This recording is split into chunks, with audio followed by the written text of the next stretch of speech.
সুপ্রভাত বন্ধুরা, কেমন আছেন সকলে? আশা করছি সকলে ভালো আছেন, আমরাও ভালো আছি। ডেলি ব্লগস ও ঝুমার চ্যানেলে সকল বন্ধুদের স্বাগত জানাই। তো আজ আবার একটা নতুন ভিডিও নিয়ে আপনাদের সামনে হাজির হলাম। আশা করি আপনাদের এই ভিডিওটাও ভালো লাগবে। ভিডিওটা যখন শ্যুট করেছিলাম সেই দিনটা ছিল 6ই বৈশাখ আর 20 এপ্রিল। আজ আমার জীবনে দিনটা খুবই স্পেশাল বা একটা মনে রাখার মতো দিন। ছেলে সকালবেলায় একটা টিউশন করে এসেছে, সেকেন্ড টিউশন যাবে, তাই তাড়াতাড়ি করে সব কাজ সেরে ওর জন্য একটু টিফিন বানিয়ে নিচ্ছি। বললাম কি খাবি? বলল মা একটু গোলা রুটি বানিয়ে দাও। তো শুধু ওর জন্যই বানাবো গোলা রুটি, তাই গোলা রুটি বানানোর জন্য আমি কি করেছি, একটু গাজর গ্রেট করে নিয়েছি, বিট গ্রেট করে নিয়েছি, একটু লঙ্কা কুচি, আদা ঘষে আর একটু পেঁয়াজ কুচি নিয়েছি। স্বাদ অনুযায়ী একটু নুন দিয়েছি, একটু চিনি গুঁড়ো করা ছিল 1 চামচ, এটাও দিয়ে দিলাম।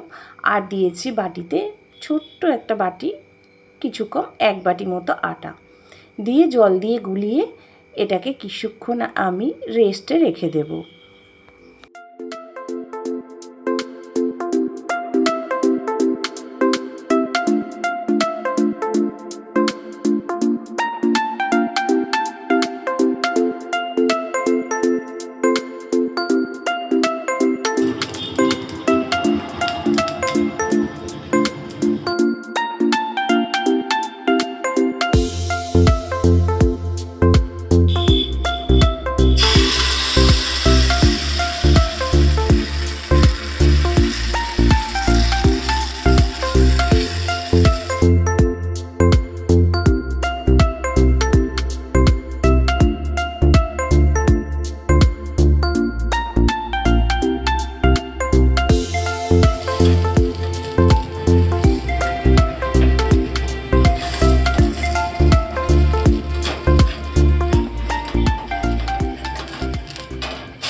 ব্যাটারটা কিছুক্ষণ রেস্টে রাখার পর আমি আবার চলে এসেছি ফ্রাইং প্যানে, একটু তেল ব্রাশ করে নিয়ে, খুব কম তেলে এটা হয়ে যায় আর একটু সময় লাগে ঠিক কথা, কিন্তু খেতে খুব ভালো হয়। আর ছেলেকে 2টো মতো করে দিচ্ছি, অল্পই করেছিলাম। আর এটা আমার এখন সকালের দিকে খাওয়ার সময়ও নেই আর বেশি বানানোরও আমার হাতে সময় নেই, তাই ওকে ঝটপট করে দিয়ে দিই চলুন। আর ছেলে বলছিল খেতে কিন্তু অসাধারণ হয়েছে, আর এটা দেখতেও ভালো হয়। যে কোনো আমার থেকে ছোট বয়সের, মানে আমার ছেলের থেকে বয়সে কম যাদের, সেই সব বাচ্চারা দেখলে কিন্তু এটা খেতেও চাইবে, আর খাওয়া শরীরের পক্ষে সত্যিই ভালো। অনেক দিন পর তো খা, ছেলেকে দিয়ে দিই। 10টা বাজতে 10, ছেলে 10টায় পড়তে যাবে, ও খেয়ে নিক চটপট করে। ছেলেকে পড়তে পাঠিয়ে স্নান সেরে নিয়েছি, দিয়ে ফুল তুলে এবার পুজোটা সারবো।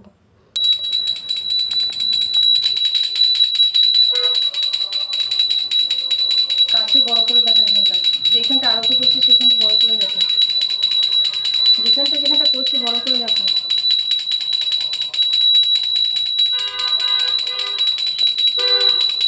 পিছন থেকে দেখা, সাইড থেকে আমাকে দেখা।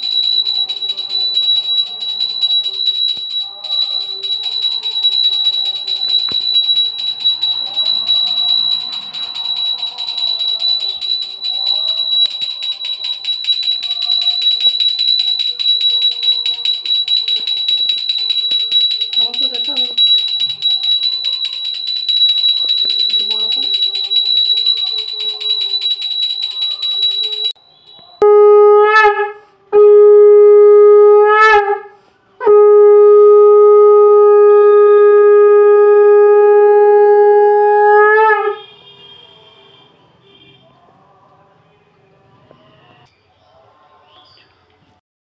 বন্ধুরা, এইবার বলি আজকের দিনটা আমার কাছে কেন স্পেশাল।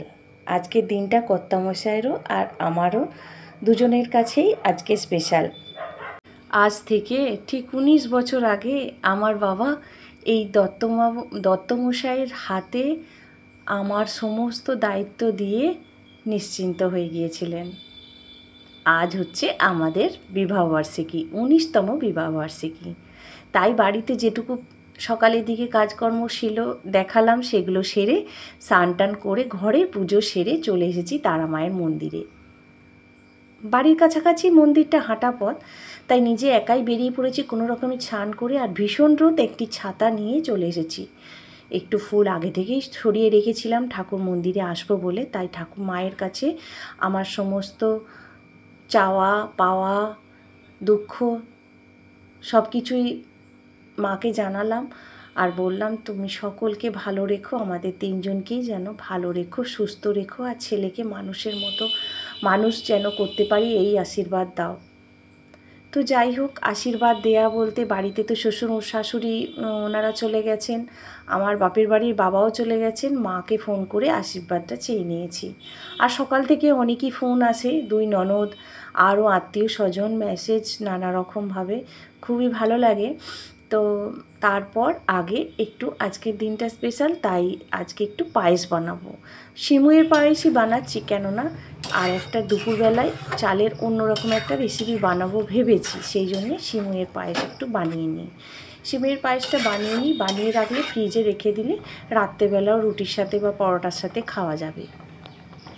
কোনো পায়েসে দেখবেন একটু আপনি যদি কোনো আমুল স্প্রে বা আমুলিয়া গুঁড়ো দুধ এই ধরনের কিছু গুলে একটু গরম জলে দেন, দেখবেন পায়েসের স্বাদটাও ভালো হয়, আর পায়েসটা দেখতে বা খেতে দুটোই ভালো লাগে।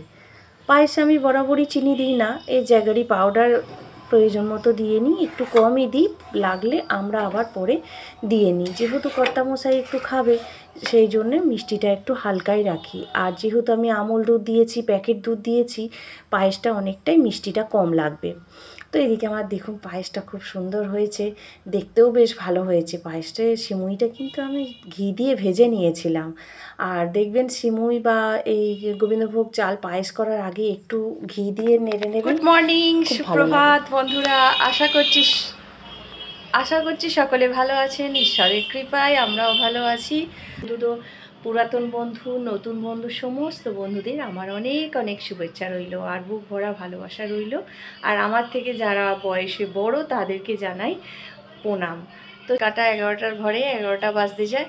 তো আমার অনেক সকালে কাজকর্ম, পুজো অর্চনা সব হয়ে গেছে, সকালে মর্নিং ওয়াক থেকে শুরু হয়ে আজকে একদম ফুল এনার্জিতে আছি। তো চলুন আজকের রান্না বান্না শুরু করি, দিনটা এইভাবেই শুরু করি। আর জানেন তো বন্ধুরা, আমার না বিয়ের পরে বছর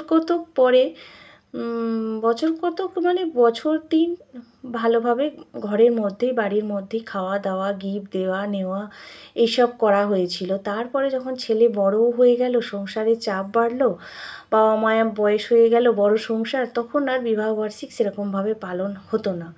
কেন হতো না, ওটা প্রথম কথা। দ্বিতীয় কথা হচ্ছে এই 20 এপ্রিল মানে প্রতিবার ছেলের পরীক্ষা শুরু হয়, ফার্স্ট টার্ম। তো ফার্স্ট টার্ম পরীক্ষা শুরু হয়, সেই জন্যে বিবাহবার্ষিক ইচ্ছা থাকলেও কোনো দিনই পালন করতে পারতাম না।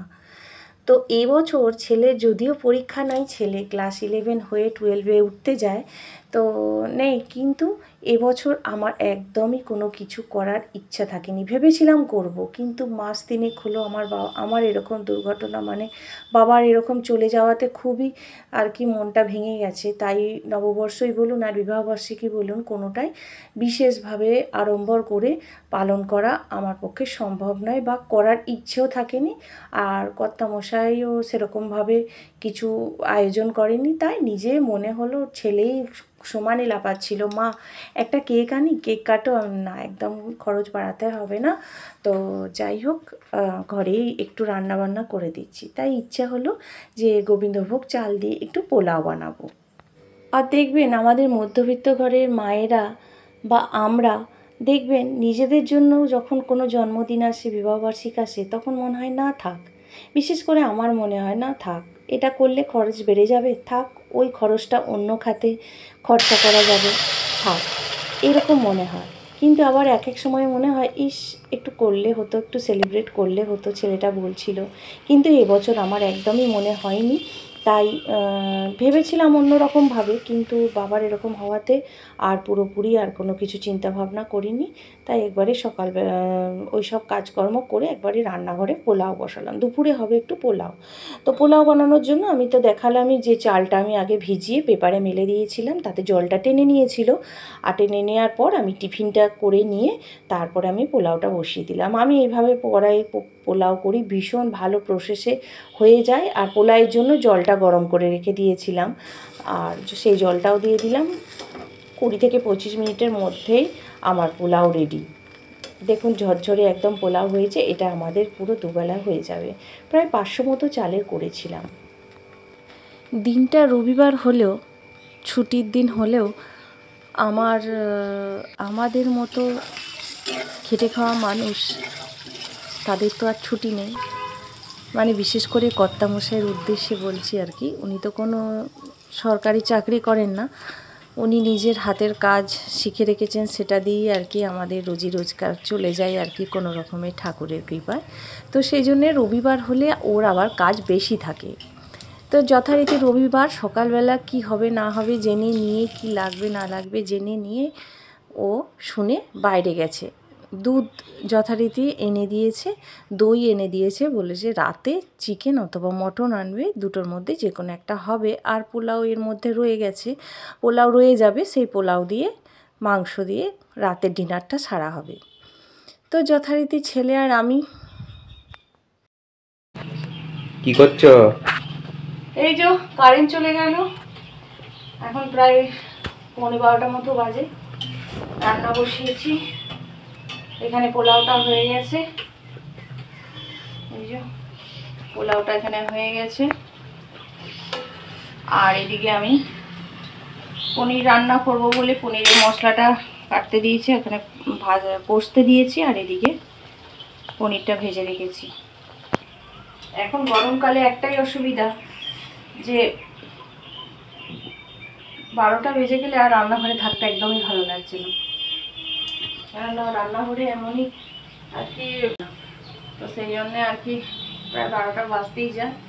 রান্না করে বাইরে কাপড়গুলো শুকিয়ে গেছে, তোলা হচ্ছে না, এটা চাপিয়ে দিয়ে তারপর তুলবো। আর কিছু করবো না, আজকে স্পেশাল রান্না হচ্ছে পোলাও আর পনির আলু দিয়ে একটা মাখো মাখো তরকারি আর কি, পনির মশলা বললেই হয় আর কি। তো চলো,